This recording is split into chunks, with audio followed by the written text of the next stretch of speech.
आपल्यासोबत आहेत सचिन यादव. त्यांना त्यांच्या बागेमध्ये आपण DPBचा फवारा घेतला होता डाळिंबाच्या बागेमध्ये. त्यांना मुख्यतः सटिंगची आणि गळची प्रॉब्लेम होता.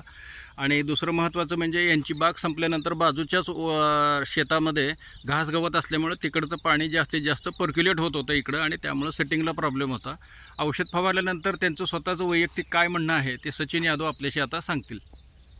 कसं आहे, आपण DVP फवारल्यापासून आपल्याला एक प्रामुख्यानं गोष्ट जाणवली की आपली गळ थांबली, आणि दुसरी गोष्ट आपल्या झाडाला सटिंग होण्यासाठी जी गरज असते मधमाशीची, ती मधमाशी प्रामुख्याने फिरली, आणि आज त्या औषधाचा वास लवकर कमी होत नाही. अजून सुद्धा तुम्हाला मधमाशी कुठं कुठं दिसल, आता हे उन्हामुळे जास्त दिसत नाही पण दिसल.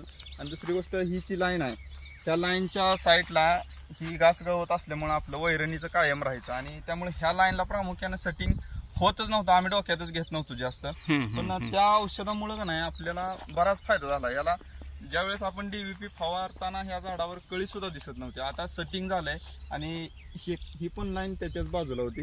त्या लाईनचं आणि ह्या लाईनचं चांगलं काम झालंय. मधमाशी फिरायला तुम्हाला जास्तीत जास्त चांगला अनुभव आला. मधमाशी महत्वाचं म्हणजे प्रामुख्यानं सटिंगला मधमाशीची गरज असते, आणि मधमाशी जास्त फिरल्यामुळं लवकर सटिंग झालं, परागीकरण लवकर झालं आणि सटिंग लवकर झालं. आणि याचा वास तुम्हाला नंतर किती दिवस राहिला त्या औषध फवारलं? चांगला 10 ते 15 दिवस राहिला.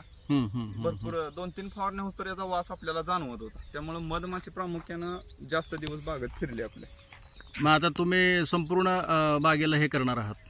हा, संपूर्ण बागेला आपण स्प्रे पण घेऊ शकता आणि ड्रिपमधनं पण हे करू शकता. हो, म्हणजे तुम्ही खुश आहात ह्याच्या वापराने? हो, छान आहे रिझल्ट. म्हणजे जे आपल्याला एक चॅलेंज होतं की पलीकडून पाणी पर्क्युलेट पाण्याचं हे होत होतं, आणि ह्या लाईनला आपल्याला जास्त ह्या 2-3 लाईनला प्रॉब्लेम होता, त्याच्यामध्ये ह्याचा तुम्हाला परिणाम चांगला जाणवला. जाणवला.